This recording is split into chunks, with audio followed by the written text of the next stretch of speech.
There's only just one mechanism the cabal can deploy in order to control the masses: fear. People who are scared cannot think clearly anymore. They tend to freeze and reach out for others to save them and take away the fear. Others like the government or so-called experts. People turn to us for hope, so we have noticed. They even get angry with us when we don't offer hope on a silver platter. Truth is, it's time to stop giving others your power. It's time to stop turning to others for hope or a solution to your misery. Only you can save you. It's time for action. Action from you, the people. What we present in our episodes are our findings to our research. We call it the ugly truth. And ugly it is. Much uglier than we expected it to be. But you have two options. You can either turn away because it makes you feel uncomfortable, or you can accept it for what it is: reality. And yes, it's bad. It's ugly. It makes you want to throw up. It would be weird if you didn't feel that way. Believe me, we've gone through all those phases while doing the research. But the ugly truth will not go away simply because you don't like it. It will only go away once you accept it for what it is and act.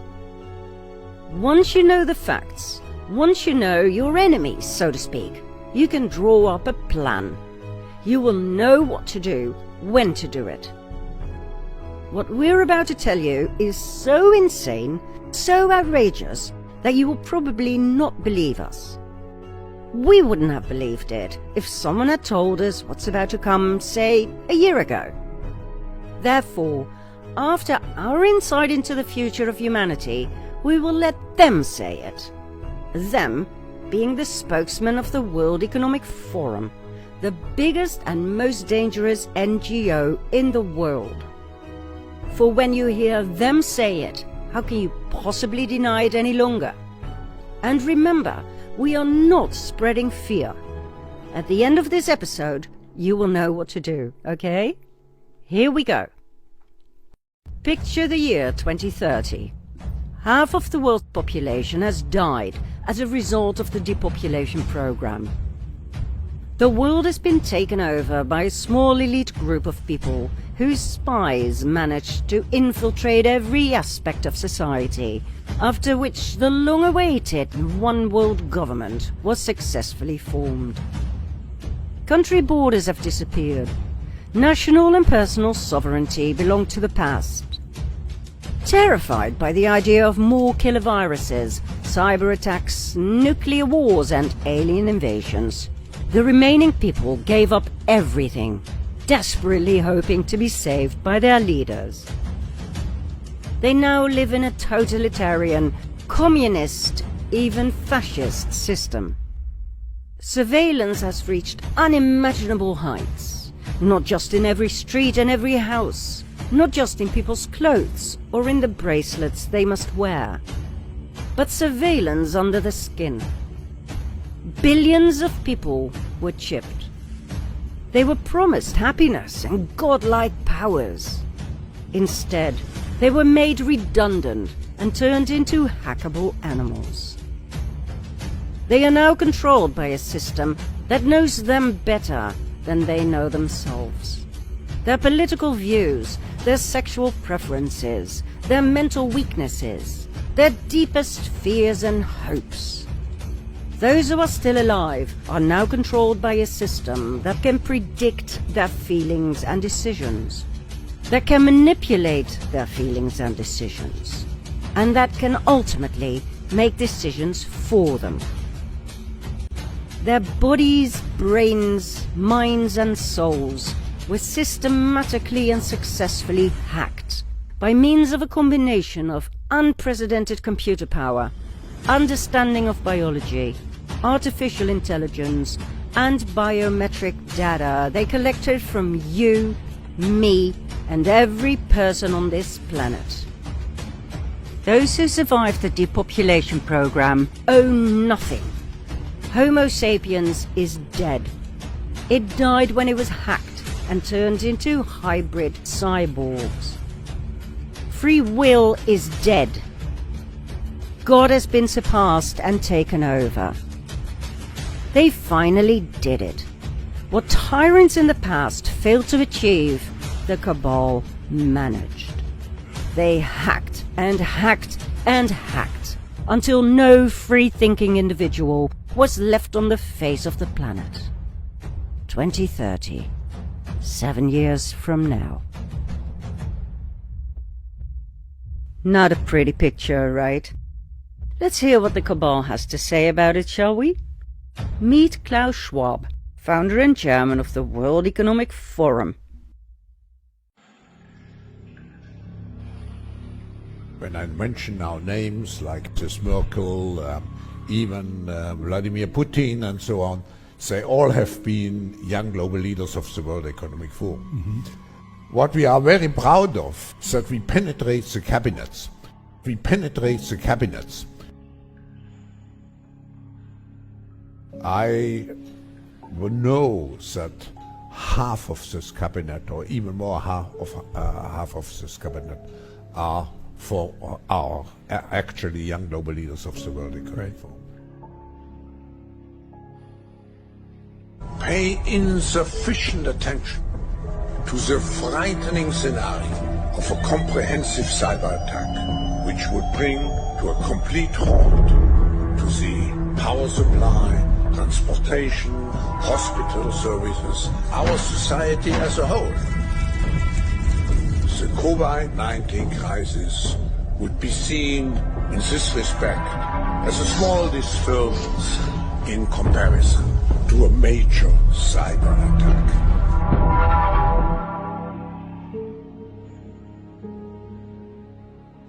I respect China's achievements, which are tremendous. I think it's a role model for many countries. We have to define how the world should look like.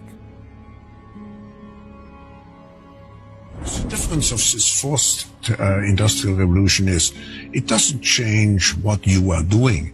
It changes you. If you take genetic editing, it's you who are changed. And of course this has a big impact on your identity.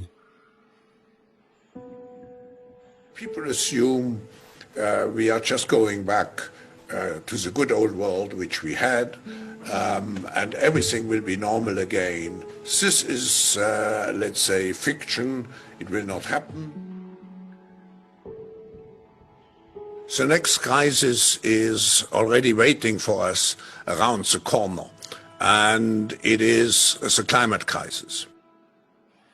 What a wonderful man, and what a perfect example of yet another fear-mongering sociopath who knows how to mislead millions of people by using almost innocent words to describe one hell of a future. I mean, he just literally said that life after COVID will never go back to normal, something that was promised us all along, remember? He called China a wonderful role model for other countries. China, for God's sake, guilty of the most heinous crimes against humanity. He spread some more fear about disasters lurking around the corner, like a major cyber attack and climate change. Because after all, it's fear that keeps us in line. And he's most excited about genetic editing that will change you, as in all of you, including your personality. Oh, and on top of that, he states that they will define how the future world should look like. They being the elite, the less than 1% that nobody ever elected, but who can actually do this because they infiltrated just about every cabinet in the world. And of course, let's not forget the one-liner that made him famous in the first place. You'll own nothing and you'll be happy. You, not them. They will continue owning everything, including the private planes that take them to Davos, where they can discuss the horrors of climate change and the irresponsibility of you and me when it comes to sustainability. But hey, let's move on to his most prominent advisor, Yuval Harari. What does he have to say in his own words? The defining equation of life in the 21st century. Biological knowledge multiplied by computing power, multiplied by data, equals the ability to hack humans. If you know enough biology and you have enough computing power and data, you can hack my body and my brain and my life, and you can understand me better than I understand myself. You can know my personality type, my political views, my sexual preferences, my mental weaknesses, my deepest fears and hopes. And you can do that not just to me, but to everyone.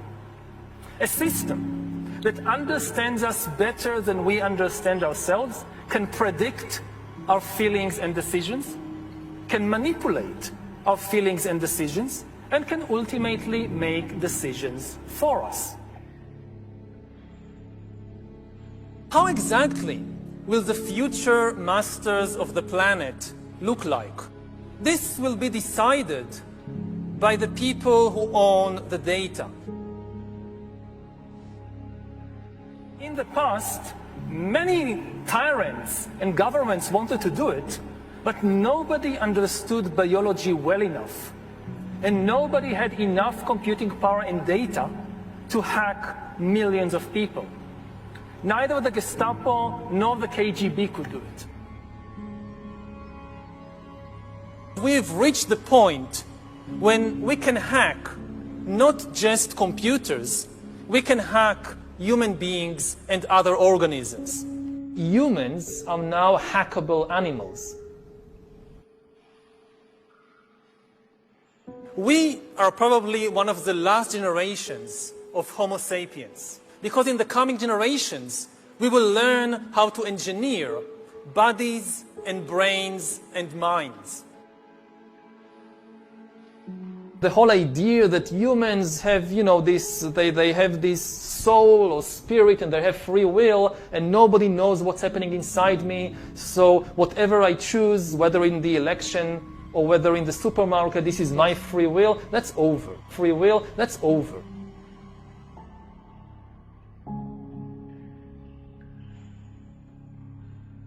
People could look back in 100 years and identify the coronavirus epidemic as the moment when a new regime of surveillance took over, especially surveillance under the skin, which I think is maybe the most important development of the 21st century, is this ability to hack human beings, to go under the skin, collect biometric data, analyze it, and understand people better than they understand themselves.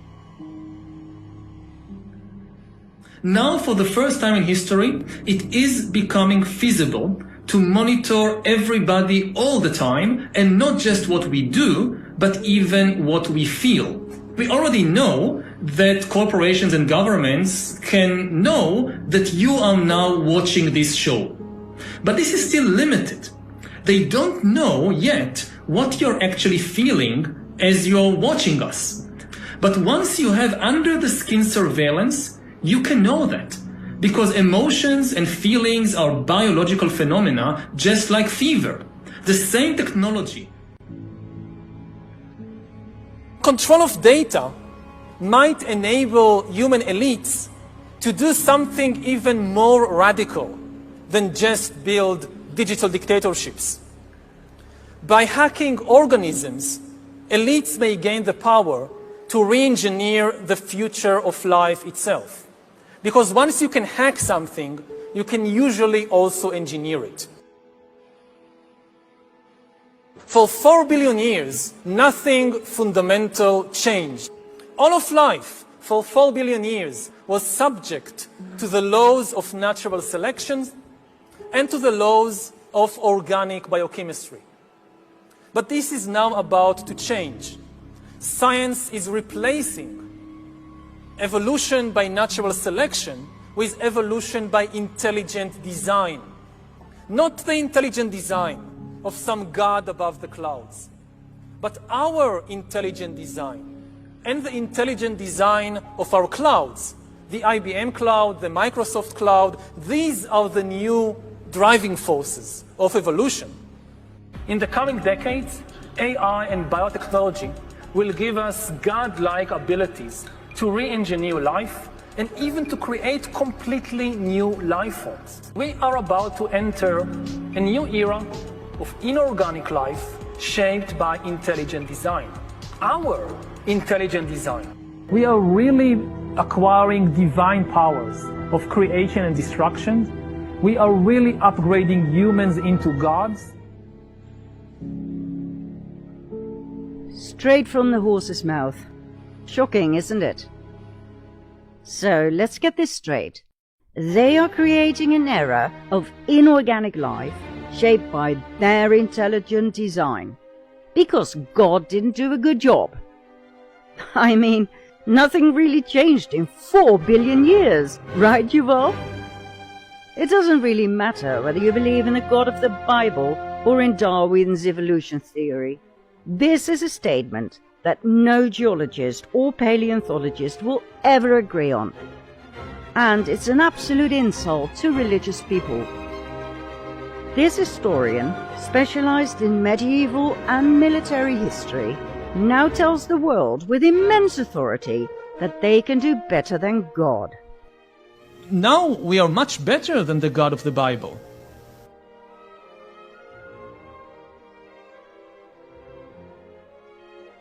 Now normally we would tell you all about Schwab and Harari, about their roots, their hidden agendas.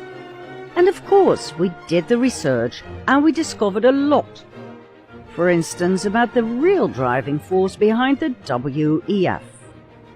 Nelson Rockefeller, and of course, as always, the near immortal Henry Kissinger. Schwab and Harari are just cabal puppets. One plays the wise, philosophical, even friendly advisor who meditates 2 hours a day. The other one is a caricature of a Nazi who can't even pronounce the word COVID properly. COVID-19 crisis, the COVID-19 crisis. It's COVID of COVID-19. COVID? Scovid? Seriously? Is it really important, in this particular case, to share all the background information we discovered? Or should we move straight on to the dark future they have in mind for us in the very short term? We choose the latter as we don't believe we have the luxury of wasting any more time. In short, the World Economic Forum, set up in 1971, plays out a modern-day version of the Protocols of Zion. For more than half a century, every detail of Agenda 21 and 2030 was executed at the exact right moment. Everything was planned meticulously. If there's one thing the Cabal mastered, is patience. More than 50 years of planning, of getting the useless eaters prepared, ready, even willing to become the perfect cyborg slaves. As the WEF carefully played out its Cabal game, moving pawns to and fro, its goals remained the same as always. World dominance, a new world order, depopulation of the masses, and the utter submission of the remaining useless eaters. In order to achieve these goals, every part of society had to be infiltrated by WEF-trained operatives throughout the world. Training programs were set up over 30 years ago to select potential operatives, to educate and shape them, turning them into eager puppets who were subsequently placed in key positions around the world. We penetrate the cabinets. Call it penetration, call it infiltration. Let's be honest, it's brilliant. If you wanted your wicked plans to be accepted and executed on a global scale, don't you think the fastest, most efficient way would be to infiltrate every aspect of society? To put your puppets everywhere? Remember the 1489 Constantinople letter from part 2 of the sequel? This was the advice of the Cabal's top Nazi to his Ashkenazi fellow men. Make your sons merchants so they can despoil the Christians of their goods. Make them doctors and apothecaries so they can take away Christian lives. Make them canons and clerics so they can destroy Christian churches. And make them advocates and lawyers so they can mix themselves up with the affairs of state. This way you will dominate the world. Infiltration, infiltration, infiltration. They did it back then, and they're still doing it now. This time, they started with the Global Leaders of Tomorrow, a one-year program that started in 1992 and lasted until 2003. And then, in 2004, a 4-year program was set up, the Young Global Leaders. In 2011, the Global Shapers community was set up to select and groom people younger than 30. So, what's the level of infiltration we're talking about? The Cabal used its World Economic Forum to penetrate everything, every part of society, worldwide. We are talking Protocols of Zion 2.0. Let me show you what we mean. And please realize that every business we're about to show you sent its highly placed representatives to follow one of the WEF's training programs. CEOs, director of this, director of that. Meaning each and every business and aspect of society has been programmed to execute the WEF's demands. Please let that sink in while you watch the following. The WEF has successfully and thoroughly infiltrated the financial world,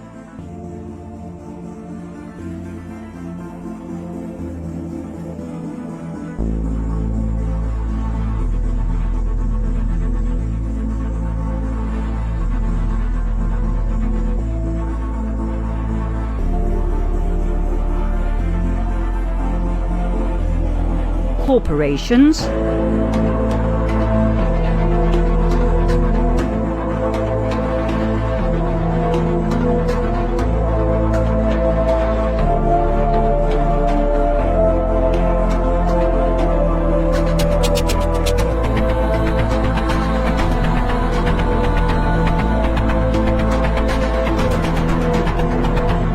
NGOs,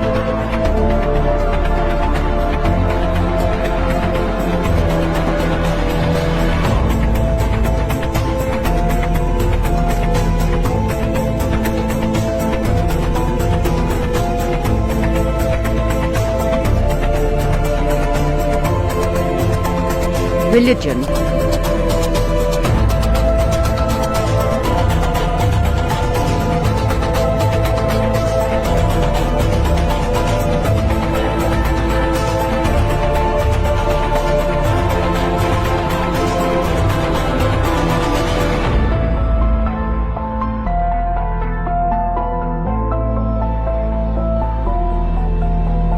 the media,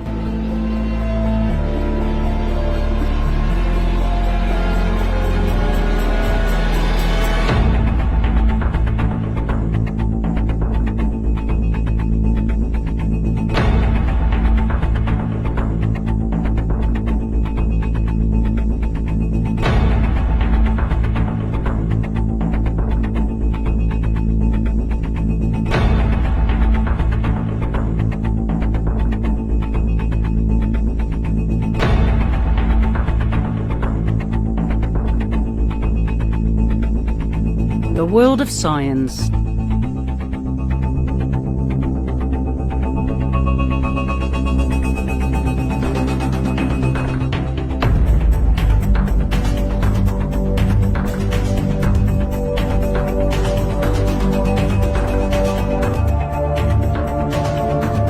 Hollywood and Bollywood,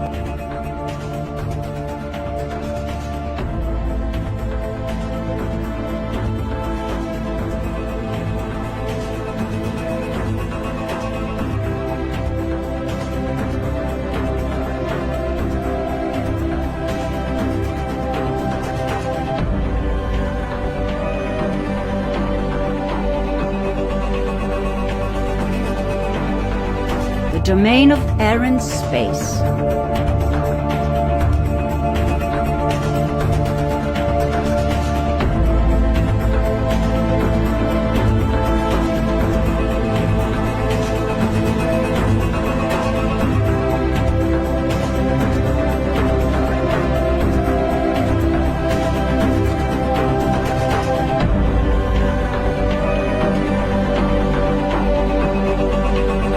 Royal families,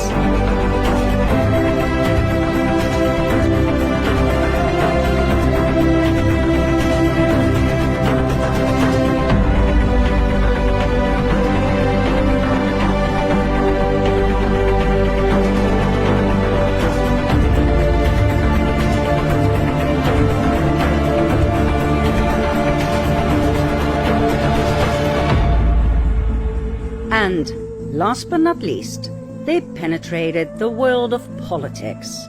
Think prime ministers, presidents and advisors to the president, ministers, ambassadors, members of Congress and Parliament, senators and mayors. We're talking thousands and thousands of cabal puppets, longing for a piece of the money and power pie, who are trained by the WEF and put in high positions around the world. Big influencers who decide the direction and content of your life. Now please let it sink in that all the people we just showed you have followed the official training programs, even kings and queens. Why? They're royalty, for goodness sake. It clearly shows you who's actually in charge, doesn't it?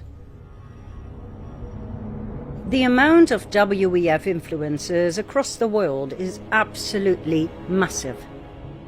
There are many, many more members and participants of the WEF who, for some reason, do not need to follow the training programs. Here are some more friendly faces you've probably seen before. All the major globalists are there.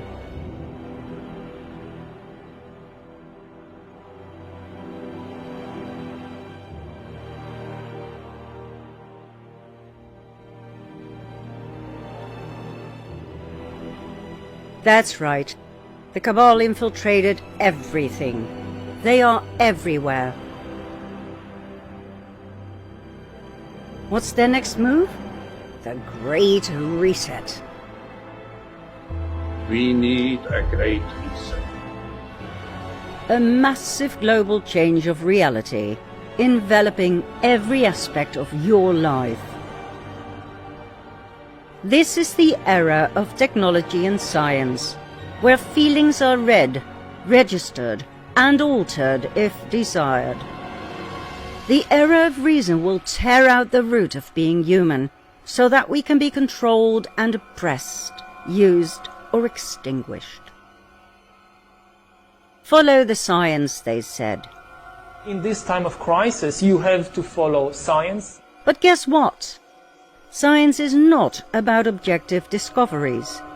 Science changes all the time. So why treat it as holy? You know why? Because science is about power. Science is not really about truth. It's about power. Particular scientists may be very interested in the truth, personally. But as an institution, the real aim of science is power. That's why they wanted us to follow the science, so their power would reach insanely dangerous heights. It's often said that you should never allow a good crisis to go to waste, because a crisis is an opportunity to also do good reforms that in normal times people will never agree to, but in a crisis you see we have no chance, so let's do it. Most jobs in the near future will be carried out by robots and cyborgs. You will be made redundant. And the people who don't want to join this program, or who cannot keep up with the speed of developments? A new, massive, useless class. A class that has no military or economic usefulness, and therefore also no political power. My best guess at present is a combination of drugs and computer games. Drugs and computer games. And maybe they'll just end up in isolation camps. Or should I say, concentration camps.